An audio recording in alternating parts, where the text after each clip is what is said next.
Maka berbicaralah Elihu. Dengarkanlah perkataanku, kamu orang-orang yang mempunyai hikmat. Berilah telinga kepadaku, kamu orang-orang yang berakal budi. Karena telinga itu menguji kata-kata, seperti langit-langit mencecap makanan. Biarlah kita memutuskan bagi kita sendiri apa yang adil, menentukan bersama-sama apa yang baik. Karena Ayub berkata, aku benar, tetapi Allah mengambil hakku. Kendati aku mempunyai hak, aku dianggap berdusta. Sekalipun aku tidak melakukan pelanggaran, lukaku tidak dapat sembuh lagi. Siapakah seperti Ayub, yang minum hujatan terhadap Allah seperti air, yang mencari persekutuan dengan orang-orang yang melakukan kejahatan dan bergaul dengan orang-orang fasik?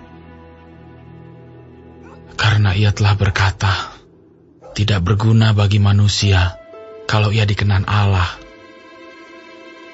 Oleh sebab itu, kamu orang-orang yang berakal budi, dengarkanlah aku. Jauhlah daripada Allah untuk melakukan kefasikan, dan daripada Yang Maha Kuasa untuk berbuat curang. Malah ia mengganjar manusia sesuai perbuatannya, dan membuat setiap orang mengalami sesuai kelakuannya. Sungguh, Allah tidak berlaku curang, Yang Maha Kuasa tidak membengkokkan keadilan. Siapa mempercayakan bumi kepadanya? Siapa membebankan alam semesta kepadanya? Jikalau ia menarik kembali rohnya dan mengembalikan nafasnya padanya, maka binasalah bersama-sama segala yang hidup, dan kembalilah manusia kepada debu. Jikalau engkau berakal budi, dengarkanlah ini, pasanglah telinga kepada apa yang kuucapkan. Dapatkah pembenci keadilan memegang kekuasaan?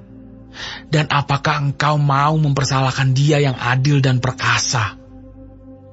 Dia yang berfirman kepada raja, hai orang dursila, kepada para bangsawan, hai orang fasik. Dia yang tidak memihak kepada para pembesar, dan tidak mengutamakan orang yang terkemuka daripada orang kecil, karena mereka sekalian adalah buatan tangannya. Dalam sekejap mata mereka mati. Ya, pada tengah malam orang dikejutkan dan binasa. Mereka yang perkasa dilenyapkan bukan oleh tangan orang. Karena matanya mengawasi jalan manusia, dan ia melihat segala langkahnya.